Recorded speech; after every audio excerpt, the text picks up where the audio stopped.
Vintage Star Wars is like so intimidating to me. Is it? Yeah, I don't know why. It's like, it's one of those things I've always wanted to collect, but I've never really dove into collecting it. I want the Max Rebo band. It just almost feels like it's way too late to get started on collecting vintage Kenner Star Wars. And I've talked about before how I've been dabbling in collecting vintage Kenner Star Wars. I've got some, not a ton. So I guess I collect these now.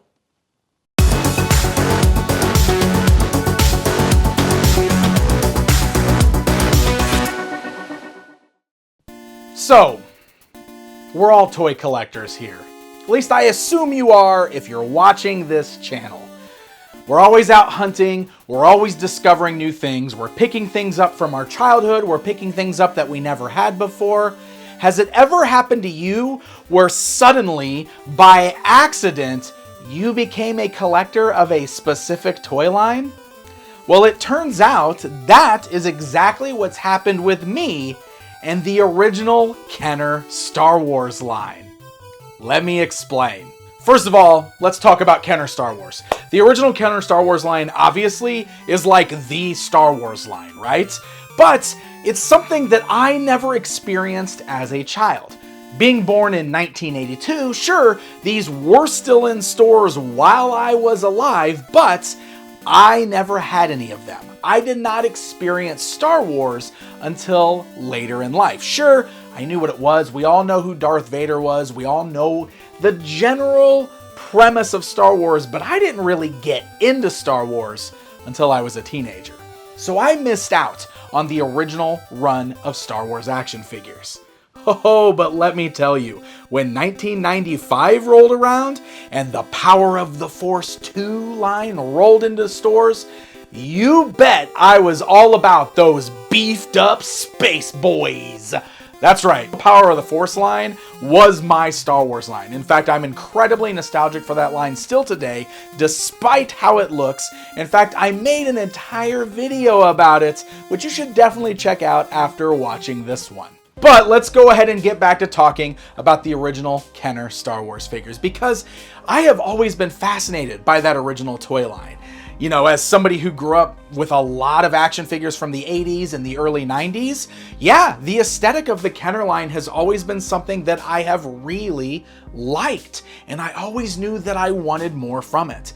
In fact, I did discover it when I was a teenager in the middle of buying my 1995 action figures.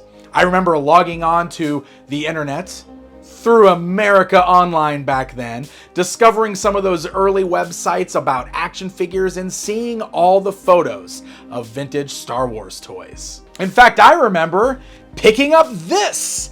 This was a Toys R Us exclusive, and it was a reissue of 4 figures from the original Kenner run in the Power of the Force packaging. This is the same one that I bought way back then. The box has seen better days, but I couldn't bring myself to open it because, well, back then I had to keep everything in the package because it was all going to be worth something. So fast forward to today. I'm a much more active toy collector, toy hunter, always getting out there and trying to experience new things, discover things that excite me or interest me, and adding them to my collection. And over the years, I have always talked about Kenner Star Wars while I've been out hunting.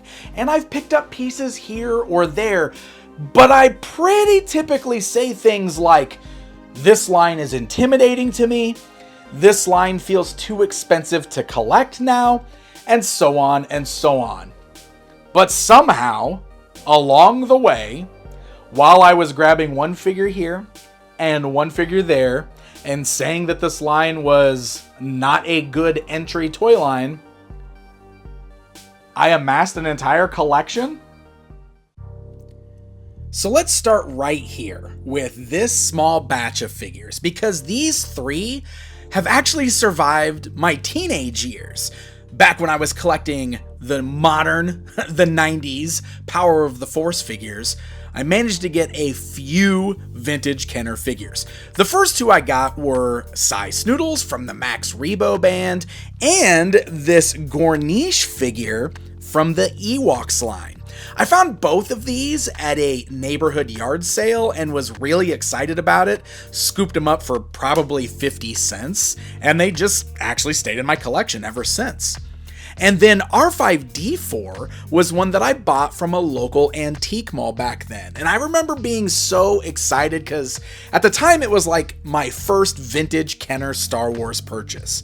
And I love this figure. In fact, to this day, R5D4 might be one of my favorite figures from this vintage line. I just love him. All right, so let's get into the basics because I do have a lot of the basic heroes that I've accumulated over the years, including C-3PO and R2-D2, old Ben Kenobi, Chewbacca, and Luke Skywalker. Now, my Luke Skywalker is actually in really great shape. The lightsaber is fully intact, though it's a little bent, but it's there, and he's pretty darn clean, so I'm pretty lucky that I've got this one. My Ben Kenobi is missing his robe and everything. He's pretty just basic, no accessories there, and same can be said for my Chewbacca. My C-3PO is nice and shiny, and again, 3PO and R2-D2, some of my favorite figures in the original Kenner line. In fact, while we're on the subject, man, I freaking love the droids. I don't know what it is, but I especially love the droids from Kenner's Star Wars line, and I've got quite a few of them here. FX7, the medical droid, is pretty great, though he does have some broken bits on mine. I love the power droid, or Gonk, the Gonk droid. Again, one of my favorite figures in this line. I'm going to say that a lot for the droids you're going to hear. As far as C-3PO goes, I also have the one with removable limbs, and he does have the little backpack piece, which is very nice. And I do have an R2-D2 with the pop-out sensor scope, though as you can see, the stickers are really peeled off of that one. So how about the Empire? Well, I do have a good slew of bad guys here, including a really nice Darth Vader. So my Vader's got a nice vinyl robe. He does have his lightsaber. He's in really, really great shape.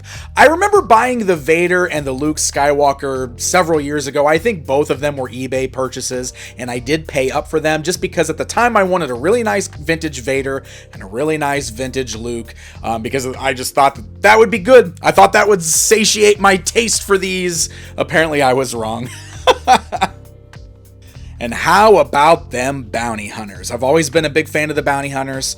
Of course, always loved Boba Fett when I was a kid, just like everybody else. Looking at the group here, I've got pretty much that group of Empire Strikes Back bounty hunters, minus Zuckuss, or Forlom, if we're going to go by the error on the packaging. So I do need to hunt that one down at some point. But I did also realize I have two Boba Fetts. They look fairly similar, maybe some differences in the color there, but one of them I did notice the rocket in his backpack was chewed off, and it wasn't by me. I do have a slew of some of the other characters, like representing Endor. I've got Endor Leia, and I do have Wicket the Ewok, who is very, very cool. And representing Hoth, I've actually got a pretty good little assortment here, including Luke and Han. I really love that Han. And I have the Tauntaun. No saddle, but I do love this Tauntaun. I think he's very cool. Now, some of my favorite things in this lineup are some of the larger sets that I've picked up over the years. I've always mentioned on my channel that I'm a big fan of Jabba the Hutt, so I do have the vintage Jabba the Hutt, which I absolutely love, and it actually took me a while to piece this one together. If you've been watching my toy hunts for a while, you know I've kind of pieced this one together bit by bit, getting the railing, getting the pipe, all that good stuff, but I really do love this one. And I do also have the Rancor monster, which is another favorite of mine. I love the Rancor. He's one of my all-time favorite Star Wars creatures, so this is a super fun figure as well. And not that long ago, I picked up the Creature Cantina playset, which was the one playset I really felt like I wanted from this line because I love how charming this vintage version of the playset is. I always loved the cantina scene, just like everybody else. We love those aliens, so I do also have several aliens to pad this out as well. And those were some of the highlights, but I do have more than that as well. So here is my entire lineup. This is my current vintage Star Wars action figure collection, all lined up here. It's a lot more sizable than I realized, which is so funny and just kind of shows you how, like, over time, you just sort of accidentally buy all this stuff as you're kind of picking things up while you're toy hunting. I don't know. Is that just me? Am I totally insane for having this happen? Regardless, I'm thrilled. I love the look of this. And you know what? Now that I see it all together, I know that I'm not done with it. It's pretty wild when you think about it. And it's one of those things where, to be perfectly honest, I didn't realize how many I had actually picked up over the last 10, 15, 20 years of toy collecting until I was organizing things not too long ago, digging things out of totes, figuring out what I had, trying to set up proper displays, that I sort of got everything together and it clicked. Is this crazy? Am I alone here? Tell me I'm not the only one who just accidentally picks things up and doesn't remember doing it or doesn't realize how much they have. This is how we know that we have a problem. So where does that leave me now? Well, that leaves me with a game plan, because I've realized that I'm not done with this line. Now, I, at the moment, do not feel like I need to go for a 100% complete collection. I just don't feel the need to do that. But there are some more figures and creatures out there that I really like, and I think I'd like to add them to my collection if I'm able to. So I made myself a list, and this is the list that we're gonna follow. I'm gonna keep it on a little spreadsheet, and while I'm out toy hunting, maybe I can check some stuff off and I can complete my personal Kenner Star Wars collection. On this list here, I've got things like the Death Star droid, because I love me some droids, a regular Han Solo, because somehow I don't have him, or Princess Leia. I've got Snaggletooth, just normal. We don't have to do the blue one. 2-1B medical droid, Lando Calrissian, Bespin, Luke, Han, and Leia. Yoda? I don't have a Yoda. Zuckuss, Bib Fortuna, the Gamorrean Guard, Boushh Leia, Lando Skiff Guard, the Rancor Keeper to hang out with my amazing Rancor, the Wampa, I love the Wampa. I need the Max Rebo Band. That's one I've actually been actively trying to find a good price on for a while. Emperor Palpatine would be cool. And then in my probably no way section, a few figures from the last 17, which I know are going to be much pricier. Figures like a Man-O-Man, Han and Carbonite, Yak Face, those are pretty highly priced figures, so it won't be the end of the world if I don't get those. But I have a game plan. Let's see what happens.